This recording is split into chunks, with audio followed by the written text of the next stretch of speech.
ഇന്ത്യയിലേക്ക് birds import ചെയ്യാൻ പറ്റാത്തത് കൊണ്ട് ഇത് ബംഗ്ലാദേശിൽ വന്നിട്ട് അത് കൽക്കത്ത വഴി ബാംഗ്ലൂർ ചെന്നൈയിൽ വന്നിട്ടാണ് നമ്മൾ എടുക്കുന്നത്. ഭക്ഷണം പിന്നെ എല്ലാ ധാന്യങ്ങളും മിക്സ് ചെയ്തിട്ടാണ് നമ്മൾ കൊടുക്കുന്നത് ഭക്ഷണം.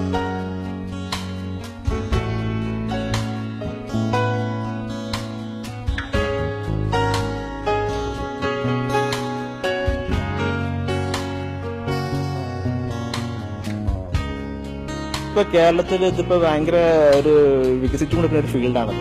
അതിന് ആൾക്കാർക്ക് പിന്നെ മറ്റേ ബേർഡ്സ് പോലെ നോക്കാൻ എളുപ്പമാണ്, മറ്റേ പാരറ്റ്സ് ഒന്നും പോലെ ബ്രീഡ് കഴിക്കാൻ എളുപ്പമാണ്. ഇപ്പൊ ഇതിനിപ്പോ നമുക്ക് UPC യൂണിവേഴ്സിറ്റി ക്ലബ്ബ് തൃശ്ശൂർ ഉണ്ടെന്ന് വലിയൊരു ക്ലബ്ബാണ്. നമ്മൾ മലബാറിൽ PPC എന്നൊരു ക്ലബ്ബ് ഉണ്ട്, പിന്നെ കൊച്ചിയിൽ പിന്നെ പീഗൻ സൊസൈറ്റി എന്ന ക്ലബ്ബ് ഉണ്ട്.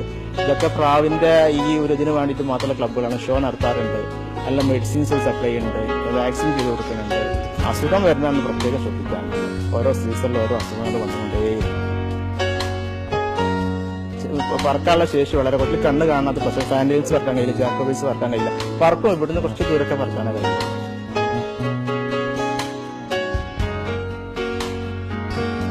പുതിയ രൂപത്തിന് ചെറിയ ആദ്യം വരികയാണെങ്കിൽ ചെറിയ ഇന്ത്യൻ ഫാൻഡ് 1000 രൂപ 2000 രൂപ കൊണ്ട് വളർത്തി അത് പഠിച്ച് അതിനെപ്പറ്റി ഒരുപാട് ക്ലബും ഒരുപാട് വാട്സാപ്പ് ഗ്രൂപ്പും പേജസിനെ കണ്ട് പഠിച്ച് എക്സ്പീരിയൻസ് കാണിച്ചിട്ട് മാത്രമാണ് പുതിയ പ്രാവിനെ ഇമ്പോർട്ട് ബേഴ്സിനെ എടുക്കലും വളർത്താനും പാടുള്ളൂ, അല്ലെങ്കിൽ പണി കിട്ടും.